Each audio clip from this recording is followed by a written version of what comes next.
Welcome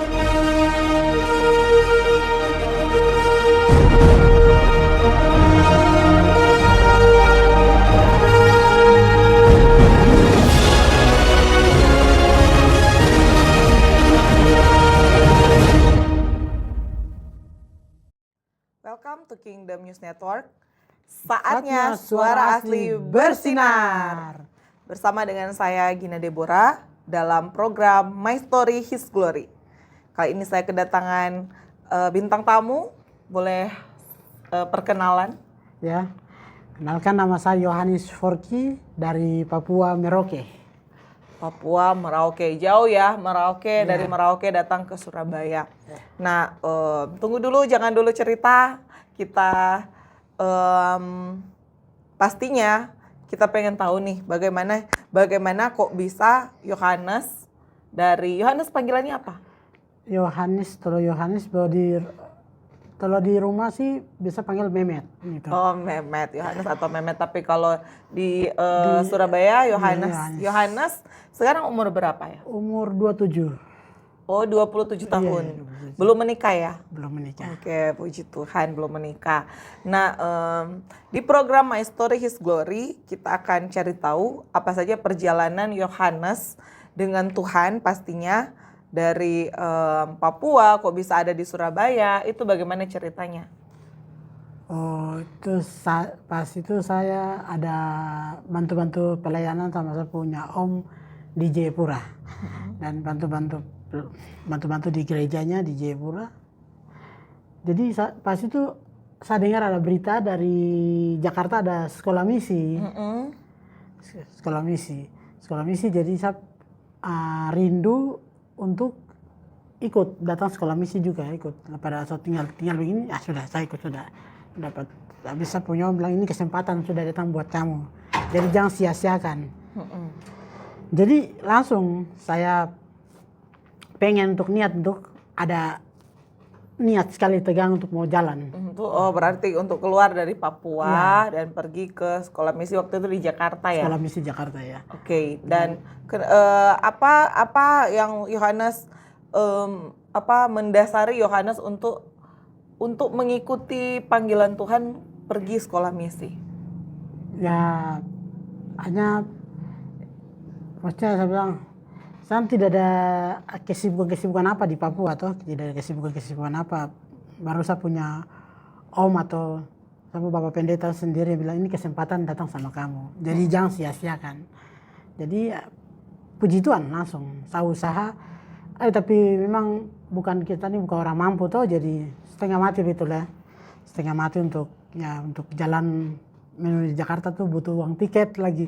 Jadi saya harus kerja banting tulang ke sana ke sini. Ada ketiga teman yang saya kenal orang, sampai minta bantu mereka uang. Tapi orang bilang tidak ada. Yang satu bilang tahun depan baru bulan depan baru mungkin ada proyek-proyek begitu. Jadi tunggu saja. Saya bilang aduh tidak bisa, saya harus buru-buru ke Jakarta nih. Saya harus buru-buru. Teman satu sempat bilang begini. Dia bilang begini, kok setiap hari bicara Jakarta. Jakarta tuh kota besar, nah aku pergi ke sana nanti mati lapar di sana. Saya bilang tidak mau, saya harus jalan ke Jakarta. Saya harus cari uang sekarang mau jalan ke Jakarta. Ada puji Tuhan.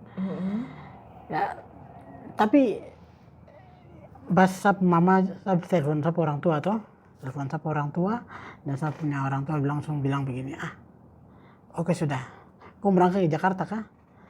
Saya bilang iya mama, saya berangkat ke Jakarta. Tapi saya bilang ini nih, saya punya adik kan persis sekolah di Jakarta tapi meninggalnya di Jakarta juga. Jadi orang tua macam ada tegang juga. Aduh, kaget juga pas saya bilang begitu, orang tua juga kaget begitu. Tapi untuk saya bilang pakai nama Tuhan, bilang ya semua itu Tuhan yang atur lah semua saya tidak tahu. Yang penting saya pengen menjalan saja, ya mungkin jalan Tuhan dengan iman. Iya, sudah puji Tuhan, mama saya langsung kirim uang. Ada uang sedikit jadi kirim ke saya, ya pas 1.500.000 lah untuk tiket lah.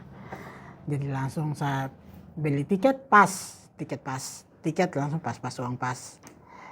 Langsung saya bisa berangkat.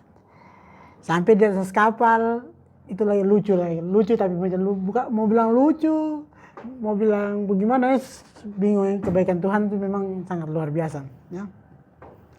Jadi saya pegang tiket kapal, tiket saja, tunggu jam makan baru bisa makan, bisa mungkin minum air kan, bisa minum air. Tidak ada 1.000-2.000 untuk beli kopi apapun, tidak ada di atas kapal, tidak ada. Dari saya berangkat dari pelabuhan Jayapura keluar sampai di singgah kapal, pas singgah di pelabuhan Nabire, ada daerah di bernama Nabire. Pas singgah di Nabire, pas kapal pas keluar dari situ langsung tuh mulai dapat teman 1-2. Itu yang tidak kenal dia, baru bicara sama dia 1 hari langsung dikasih 50.000. Di mana? Di kapal? Di kapal dikasih 50.000. Ada yang kasih saya biskuit, ada yang kasih saya kopi. Wih, saya kaget sekali. Ada yang panggil saya nanti, sebentar ya, kau bantu saya dulu ya. Ada yang bilang, ke kafe atas. Mulai panggil saya, puji Tuhan, itu teman hampir satu kapal, setengah kapal semua kenal saya. Panggil saya. Sampai singkat cerita, sampai Jakarta lagi mau turun lagi, ada cewek satu orang Jawa lagi. Tolong kata barang-barang, saya bayar sudah kan. Kenal jadi teman, tolong dulu. Sudah langsung tolong. Saya tolong dia angkat barang-barang. Sudah kasih saya 60.000. Dia bilang berapa? Saya bilang dari saja. Sebisanya kasih. Yang penting bisa beli pulsa saja. Ya sudah langsung. Udah. Sampai di Jakarta dikasih uang tuh sudah. Aduh. Ini uang yang tidak ada uang sama sekali, sudah ada uang berapa ribu dalam saku lah. Makan, minum semua sudah ada. Jadi aduh. Luar biasa sekali Tuhan. Saya kaget kebaikan Tuhan tuh. Sampai di pelabuhan Jakarta sana langsung lama sedikit, saya punya bapak rohani satu dia jemput saya tuh. Jemput langsung bawa saya ke tempat yang kita mau ikut itu sekolah misi tuh.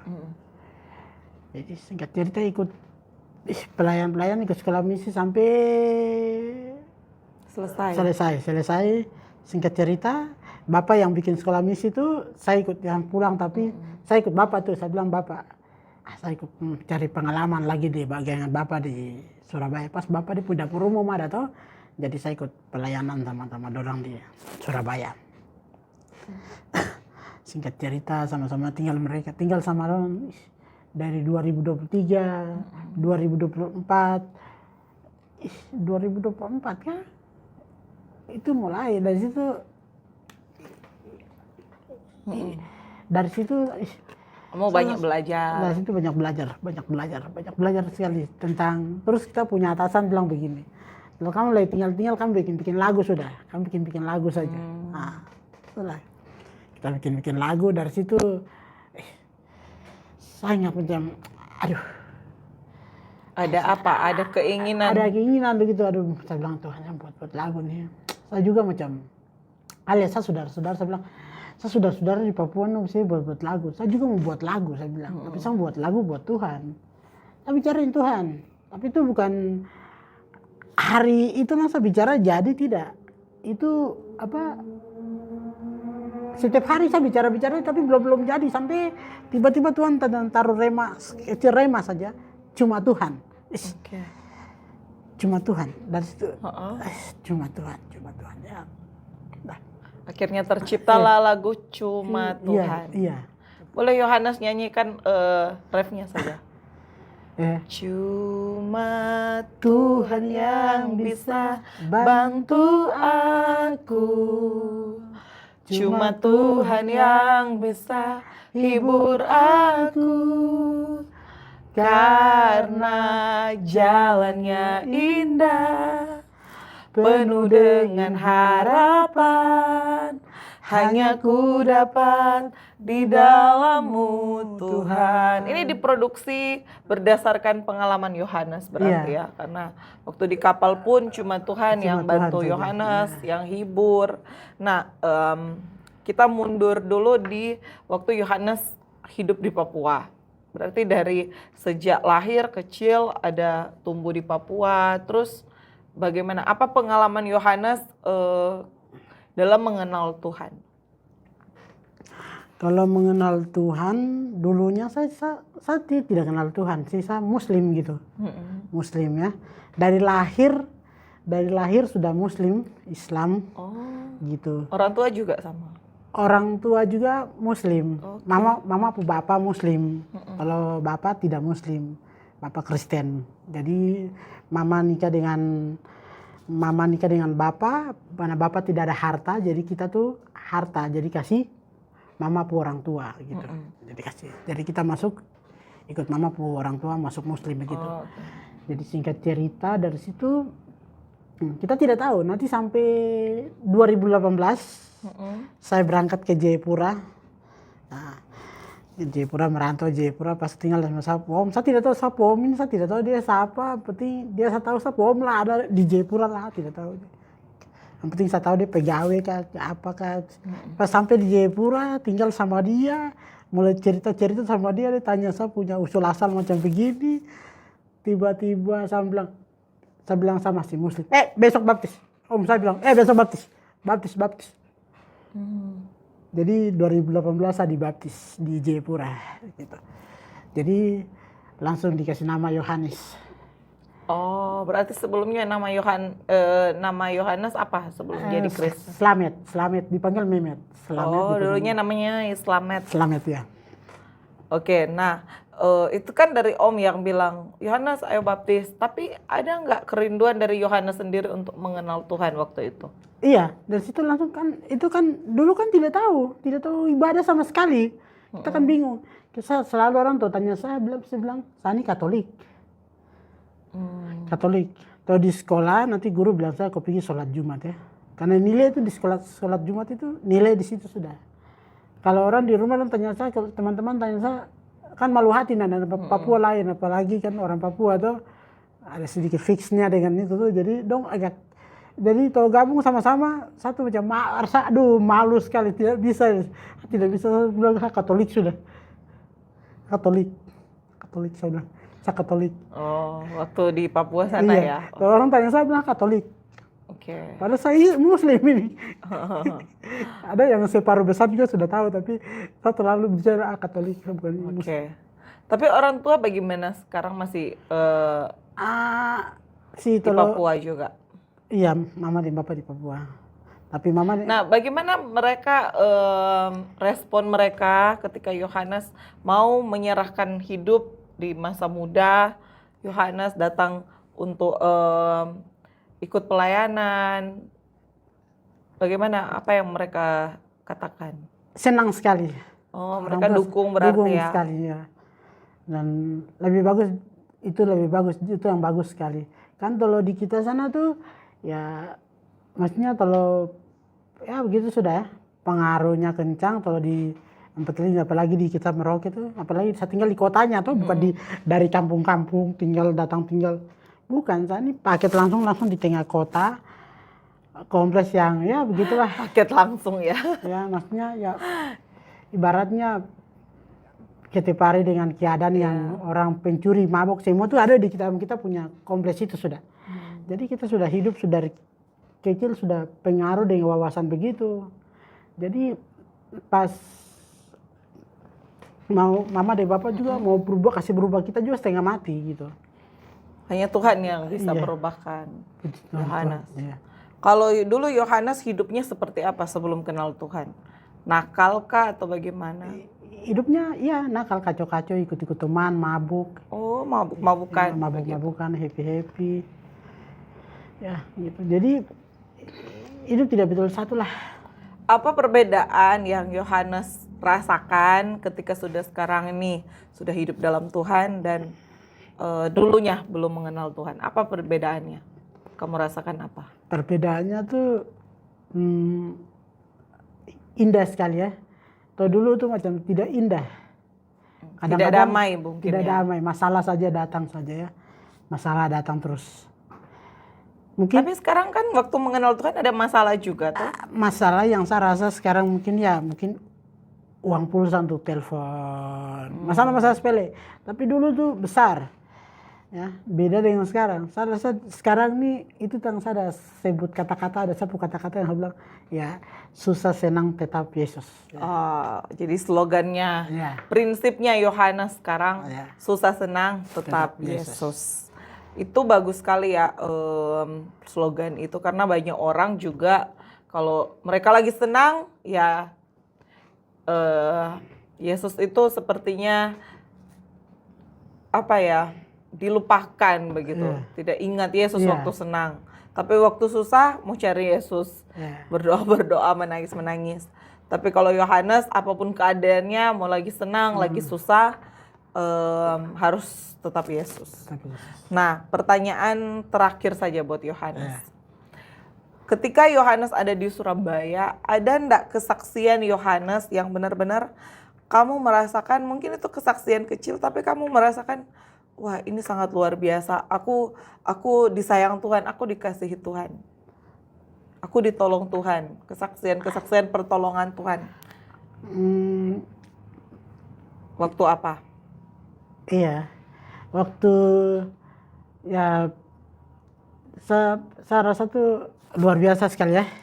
Saya datang dari Papua itu, saya pegang HP mono, ya. HP mono. Mono itu HP apa yang HP tidak? Nokia itu yang kayu HP. Ya. Jadi saya pegang HP itu datang sampai di sini, ya.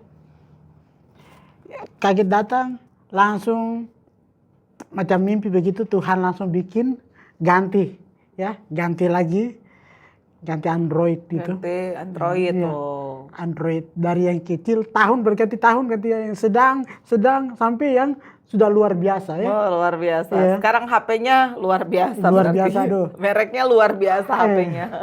Kan cuma Tuhan, saya pengen HP nih, saya pengen HP. Itu udah langsung Tuhan saya pengen bikin video. Saya kan senang bikin video, cerita Tuhan lagi. TikTok ya Yohanes ya? Iya.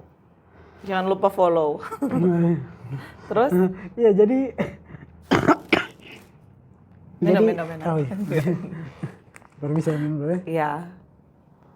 Dari yang bawa handphone Nokia yang tidak ada kamera, tidak ada Androidnya, sekarang dia sudah pakai handphone luar biasa sekarang. Luar biasa.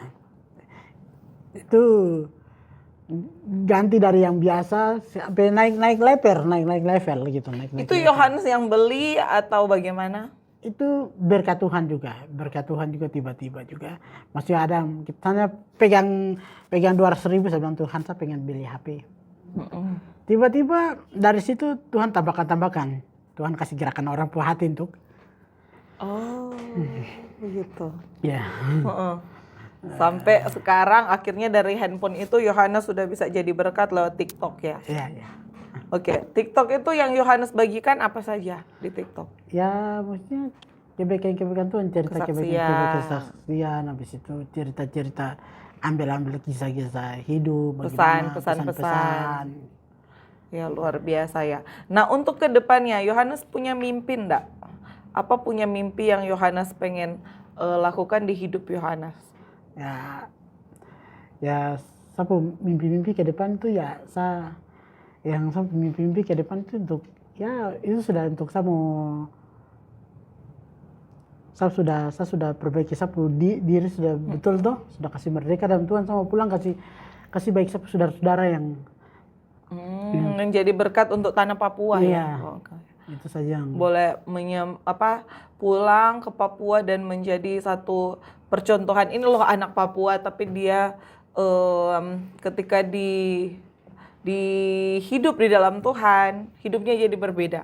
Dan Yohanes boleh menjadi kesaksian di tempat di mana Yohanes berasal, yaitu tanah Papua. Memang Yohanes ini cinta sekali Papua ya. Kelapa berapa? Kamu punya alamat? Ini Kelapa 5. Oh, Kelapa 5. Sampai dia bisa desain kaos Yohanes Kelapa berapa? Kelapa 5. Kelapa 5 darah Yesus tercurah ya. Di situ maksudnya kompleks itu paling rawan sekali ya dulu ya. Dulu tuh Kelapa 5 D16 ya. Tapi di situ pusat anak-anak bisa kumpul semua di situ. Tapi sekarang sudah berbagi. Jadi sekarang Kelapa 5 tuh sekarang sudah buat geng-geng sendiri. Jadi heboh biasa malam. Dong sama dorang baku bunuh, baku potong. Gitu. Tapi itu yang sekarang maksudnya saya buat kaos yang ini. Mungkin maksudnya Kelapa 5 darah Yesus tercurah di situ. Ya, biar terjadi pemulihan, terjadi pertobatan. Itu iman Yohanes. Ya, kami dukung dari Surabaya akan dukung Yohanes supaya bisa berdiri bagi Papua suatu saat nanti. Amin. Nah, yang terakhir Yohanes ada nggak pesan-pesan Yohanes untuk anak-anak Papua yang nantinya akan menonton? Ya, Kata-kata semangat atau kata-kata positif buat anak-anak Papua? saya bilang tetap semangat saja buat saudara-saudara di Papua. Maksudnya jangan susah baru cari Tuhan, tapi susah senang tetap Yesus. Tetap Yesus. Luar biasa.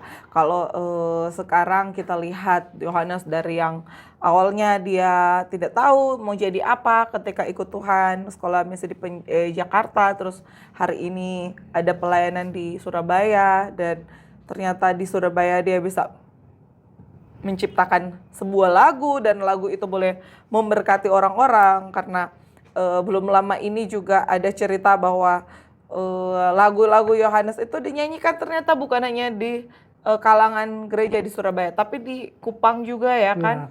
Di Kupang, di kapal, di penjara-penjara kemarin kalau pelayanan. Jadi itu orang-orang bisa nangis-nangis mendengar lagu itu Yohanes karena berdasarkan pengalaman hidup.